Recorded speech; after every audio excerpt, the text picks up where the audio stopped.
గద్దర్ పరిచయం వెనుక, గద్దర్‌ని కలవటం వెనుక పవన్ కళ్యాణ్ ఒక కుట్ర, కుతంత్రంతో వచ్చాడు అనేటువంటిది చాలా మంది మాట్లాడుతున్నారు. 100% ఏమన్నా? అంతే అంతే. ఎందుకంటే పరిటాల రవి వీడు చేసిన దొంగ పనులకు పరిటాల రవిని చంపేయాలని చూసిండు. పవన్ కళ్యాణ్ చాలా దొంగ పనులు చేసిండు. చేస్తే అప్పుడు చెన్నారెడ్డి లాంటి వాళ్ళందరినీ ఎందుకంటే పరిటాల శ్రీరాములయ్య విరసంలో విప్లవ చేతుల సంఘం నుండు, పరిటాల రవి కూడా విప్లవ చేతుల సంఘంలోనే ఉన్నాడు. పరిటాల శ్రీరాముల సినిమాలు కూడా అదే కనిపిస్తుంటాడు. అప్పుడు దొంగ పనులు చేస్తే చాలామంది మీద పగ తీర్చుకున్నాడు. ఆయన ప్రజల తరఫున పగ తీర్చుకున్నాడు.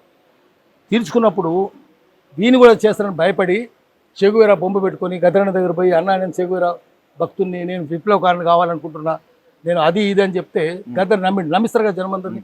ఎక్కడ చూసినా చెగువీరా బొమ్మలే, పాత బొమ్మలు తీర్చుకున్నాడు. అప్పుడు నమ్మి పరిటాల రవితో మాట్లాడితే పరిటాల రవి సరే ఓకే పోనీలేని వదిలేసిండు. పవన్ కళ్యాణ్ కిడ్నాప్ చేసి గుండు కొట్టించారు అనేటువంటిది ఒక బలంగా ఉంది. నిజమేనా? అది కరెక్టే, వాస్తవం వచ్చిందా మీకు? వాస్తవం, అన్ని వాస్తవాలే.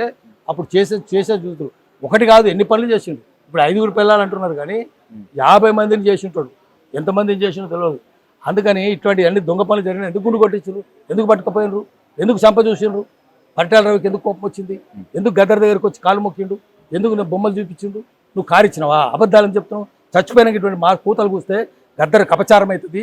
తెలంగాణ ప్రజలు నిన్ను క్షమించదు. నువ్వు అవన్నీ క్షమాపణలు చెప్పేదాకా క్షణం వదిలిపెట్టదు.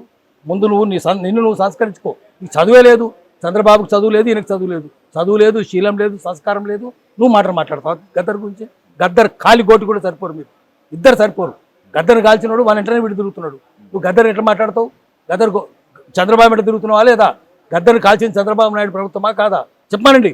బెల్లెలతో చంపింది ఎవరు? ఇక్రీశ్వరు ముక్కాకర్ ఇంతమందిని చంపిన నరహంతకుని ఎంట తిరుక్కుంటూ నువ్వు నీతులు మాట్లాడతావా? బీజేపీలు నీతులు మాట్లాడతారా? అందుకనే మీరు దొంగలకు సద్దులు మోయడం మానేయండి. మీరు నిజాయితీగా ఉండండి. లేకపోతే మిమ్మల్ని తెలంగాణ ప్రజలు మిమ్మల్ని క్షమించరు. మీరు ఆత్మహత్య చేసుకున్నట్టు అవుతుంది.